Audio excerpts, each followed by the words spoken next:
ಇಂದೇ ಡೌನ್ಲೋಡ್ ಮಾಡಿ ಮತ್ತು ನಿಮ್ಮ ನೆಚ್ಚಿನ ಶೋಗಳನ್ನು ಆನಂದಿಸಿ.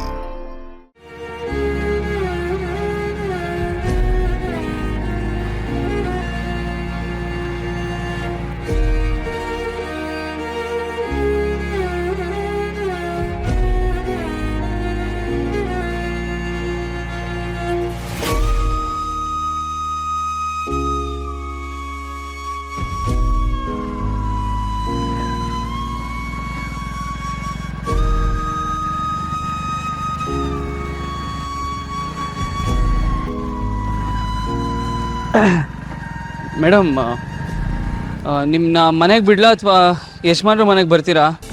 ನಾನು ಯಜಮಾನ್ರ ಮನೆಗೆ ಹೋಗ್ಬೇಕು, ಸ್ವಲ್ಪ ಕೆಲಸ ಇದೆ.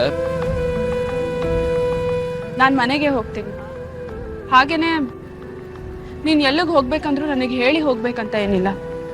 ಸಂಬಂಧನ ಇಲ್ಲ ಅಂದಮೇಲೆ ನೀನು ಎಲ್ಲಿಗೆ ಹೋಗ್ತೀಯಾ, ಏನು ಮಾಡ್ತೀಯಾ ಅಂತ ನನಗೆ ಹೇಳೋ ಅವಶ್ಯಕತೆ ಇಲ್ಲ. ದೂರ ಹೋಗೋರು ಯಾರು ಕಾರಣ ಹೇಳಿ ಹೋಗಲ್ಲ. ನನ್ನ ಇಲ್ಲೇ ಬಿಟ್ಬಿಡು, ನಾನು ಇಲ್ಲಿಂದಾನೇ ನಡ್ಕೊಂಡು ಹೋಗ್ತೀನಿ.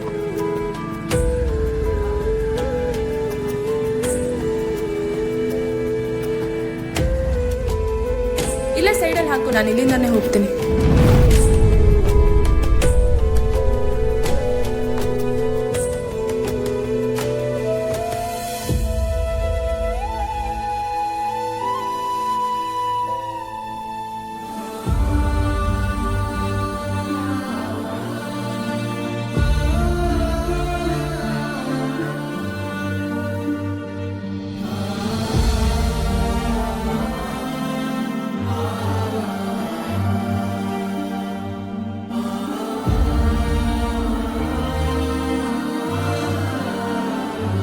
ನೀವು ಮಾತ್ರ ಯಾಕೆ ಮೇಡಮ್ ಕಾರಣನೇ ಹೇಳ್ದೆ ದೂರ ಹೋಗ್ತಿದ್ದೀರಾ?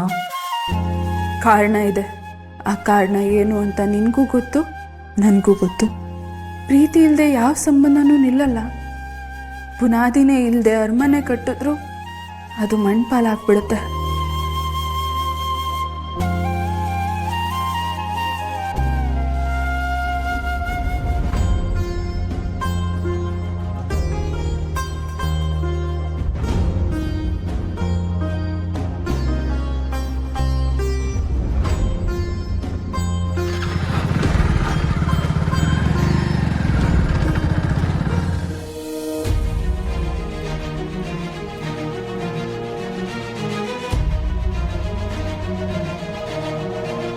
ನಮಸ್ಕಾರ ಸುಬ್ಬು ಸರ್. ಏನು ರಮೇಶ್ ಅಣ್ಣ, ಇಷ್ಟು ದಿನ ಬರೀ ಸುಬ್ಬು ಸರ್ ಅಂತಿದ್ದವ್ರು, ಇವತ್ತು ಸೆಲ್ಯೂಟ್ ಬರೀ ಹೊಡಿತಿದ್ದೀರಾ? ನೀವೀಗ ಈ ಮನೆ ಅಳಿಯ, ಯಜಮಾನರು ನಿಮ್ಮ ಮೇಲೆ ತುಂಬ ಪ್ರೀತಿ ಇಟ್ಟಿದ್ದಾರೆ. ನೀವೀಗ ನಂಗೆ ಚಿಕ್ಕ ಯಜಮಾನ್ರಿದ್ದಂಗೆ, ಅಂಥದ್ರಲ್ಲಿ ಸಲ್ಯೂಟ್ ಹೊಡೋದ್ರಲ್ಲಿ ತಪ್ಪೇನಿಲ್ಲ. ಇದು ನಾನು ಈ ಮನೆ ಮೇಲೆ ಯಜಮಾನ್ರ ಮೇಲೆ ಇಟ್ಟಿರೋ ಗೌರವ, ಇಲ್ಲ ಅನ್ಬೇಡಿ. ಈ ಮನೆ ಗಡಿ ಆಗೋ ಯೋಗ್ಯತೆ ನನಗಿಲ್ಲ ಅನ್ಸುತ್ತೆ. ಆ ಸಂಬಂಧದ ಕೊಂಡಿನೇ ಕಳ್ಸ್ಕೊಂಡು ಬೀಳ್ತಿದೆ, ಪ್ರೀತಿನೇ ಮುಳುಗೋಗ್ತಿದೆ. ಏನು ಮಾಡಲಿ? ಇಲ್ಲ, ಈ ವಿಷಯನ ಲಲಿತಾದೇವಿ ಅಮ್ಮವ್ರ ಹತ್ರ ಹೇಳಬೇಕು. ಶ್ರಾವಣಿ ಮೇಡಮ್ಗೆ ನನ್ನ ಬಗ್ಗೆ ಪ್ರೀತಿ ಇರೋ ವಿಷಯ ಅವ್ರಿಗೆ ಗೊತ್ತು. ಅವರು ಇದಕ್ಕೇನಾದರೂ ಒಂದು ಪರಿಹಾರ ಕೊಡ್ತಾರೆ. ಶ್ರಾವಣಿ ಮೇಡಮ್ ಯಾಕೆ ಹೀಗೆ ಮಾಡ್ತಿದ್ದಾರೆ ಅನ್ನೋದು ಗೊತ್ತಾಗ್ತಿಲ್ಲ. ಅವರು ಹೇಳಿದ್ರೇ ಸಮಾಧಾನ.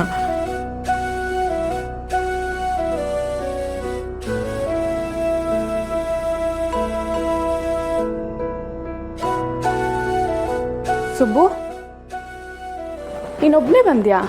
ಶ್ರಾವಣಿ ಎಲ್ಲಿ? ಅವರು ಆಗಲೇ ಹಾಗೆ ಮನೆಗೆ ಹೋಗ್ಬಿಟ್ರು ಮೇಡಮ್. ಅರೆ, ಮನೆಗೆ ಹೊರಟ್ಬಿಟ್ಲಾ? ಯಾಕೆ?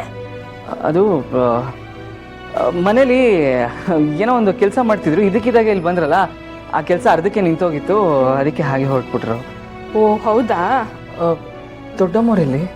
ಓ ಅಮ್ಮನಾ? ಊರಿಂದ ತುಂಬ ಫೋನ್ ಕಾಲ್ಸ್ ಬರ್ತಿತ್ತು ಸುಬ್ಬು. ಆದಷ್ಟು ಬೇಗ ಬನ್ನಿ, ನಿಮ್ಮನ್ನ ನೋಡಬೇಕು ಅಂತ ಜನರೆಲ್ಲ ಹೇಳ್ತಿದ್ರು. ಅದಕ್ಕೆ ಈಗಷ್ಟೇ ಸಾಲಿಗ್ರಾಮಕ್ಕೆ ಹೊರಟ್ರು.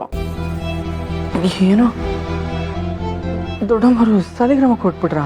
ಹೌದು ಸುಬ್ಬು, ಬಾವನು ಇವರು ಅವ್ರನ್ನ ಬಿಟ್ಟು ಬರಕ್ಕೆ ಹೋಗಿದ್ದಾರೆ. ಬಾ ಕೂತ್ಕೋ, ಕಾಫಿ ತರ್ತೀನಿ.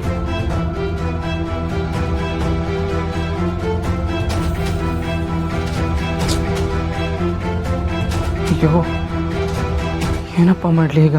ನನಗಿದ್ದಿದ್ದು ಒಂದೇ ದಾರಿ.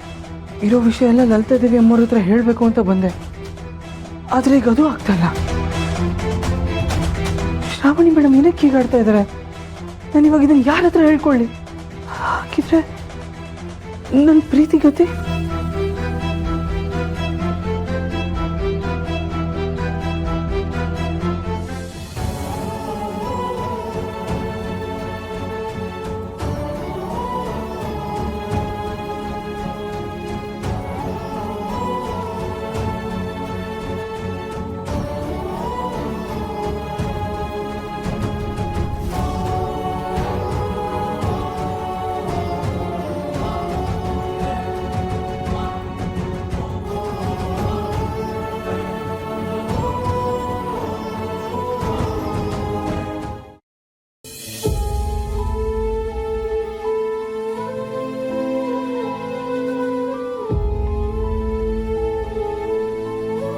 ನಾನು ನಿನ್ನ ಜೊತೆ ಮಾತಾಡಬೇಕು ಶ್ರೀವಲ್ಲಿ. ನನ್ನ ಹತ್ರನಾ? ಏನು ಹೇಳು ಶ್ರಾವಣಿ?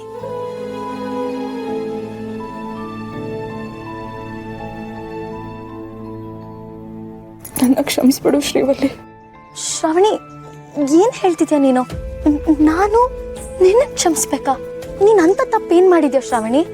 ಸುಬ್ಬು ವಿಷಯದಲ್ಲಿ ನಾನು ನಿನ್ನ ತುಂಬ ನೋಯಿಸ್ಬಿಟ್ಟಿದ್ದೀನಿ, ತುಂಬ ಗೋಳಾಡಿಸ್ಬಿಟ್ಟಿದ್ದೀನಿ. ಪ್ರೀತಿನ ಕಳ್ಕೊಂಡು ನೀನು ಎಷ್ಟು ದುಃಖ ಪಟ್ಟಿರ್ತೀಯ ಅಂತ ನನಗೆ ಗೊತ್ತಾಗಿದೆ. ಎಷ್ಟೋ ರಾತ್ರಿ ಅಳ್ತಾ ಮಲಗಿರ್ತೀಯ, ನಿದ್ದೆ ಕೆಟ್ಟಿರ್ತೀಯ. ನಾನು ನಿನ್ನ ಜೊತೆ ಹಾಗೆ ನೋಡ್ಕೋಬಾರ್ದಾಗಿತ್ತು ಶ್ರೀವಲ್ಲಿ, ನನ್ನ ಕ್ಷಮಿಸ್ಬಿಡು. ಅಯ್ಯೋ ಶ್ರಾವಣಿ, ದಯವಿಟ್ಟು ಹಾಗೆಲ್ಲ ಮಾತಾಡಬೇಡ. ನಿಂದೇನು ತಪ್ಪೆಲ್ಲ ನಂದೆ. ನಾನು ಆ ರೀತಿ ನಿನ್ನ ಜೊತೆ ನಡ್ಕೊಂಡಿದ್ದಕ್ಕೆ ನೀನು ಅದ್ರ ತಕ್ಕ ಹಾಗೆ ನಡ್ಕೊಂಡಿದ್ಯಾ. ನಾನು ಅದೆಲ್ಲ ಮರ್ತು ಬಿಟ್ಟಿದ್ದೀನಿ ಶ್ರಾವಣಿ. ಇಲ್ಲ ಶ್ರೀವಲ್ಲಿ, ನೀನು ಸುಬ್ಬನ ಅಷ್ಟೊಂದು ಪ್ರೀತಿ ಮಾಡ್ತಿದ್ದೆ. ಒಂದು ಹೆಣ್ಣಾಗಿ ನಾನು ಆ ಪ್ರೀತಿನ ಅರ್ಥ ಮಾಡ್ಕೋಬೇಕಾಗಿತ್ತು, ಆ ಪ್ರೀತಿಗೆ ಸಹಾಯ ಮಾಡಬೇಕಾಗಿತ್ತು. ಕಡೆ ಪಕ್ಷ ನಿನ್ನ ನೋವಿಗಾದ್ರೂ ನಾನು ಸ್ಪಂದಿಸ್ಬೇಕಾಗಿತ್ತು. ಆದ್ರೆ ಅದು ಯಾವುದು ನಾನು ಮಾಡಲಿಲ್ಲ. ಆ ಪಾಪದ ಫಲಾನೇ ಅನ್ಸುತ್ತೆ ನಾನೀಗ ಅನುಭವಿಸ್ತಿರೋದು. ಏನು ಹೇಳ್ತಿದ್ಯಾ ಶ್ರಾವಣಿ? ನಿನ್ನ ಮಾತುಗಳೇ ನನಗೆ ಅರ್ಥ ಆಗ್ತಿಲ್ಲ. ಏನಾಯ್ತು? ಸುಬ್ಬು ಹತ್ರ ಏನಾದರೂ ಜಗಳ ಮಾಡ್ಕೊಂಡ್ಯಾ? ಇಲ್ಲ ಶ್ರೀವಲ್ಲಿ, ಹಾಗೆಲ್ಲ ಏನಿಲ್ಲ. ಆದರೆ ಒಂದು ಮಾತು, ಇನ್ನು ಮುಂದೆ ನನ್ನಿಂದ ಯಾವುದೇ ಕಾರಣಕ್ಕೂ ನಿನಗೆ ಯಾವುದೇ ರೀತಿ ತೊಂದರೆನೂ ಆಗಲ್ಲ ಶ್ರೀವಲ್ಲಿ. ಶ್ರಾವಣಿ,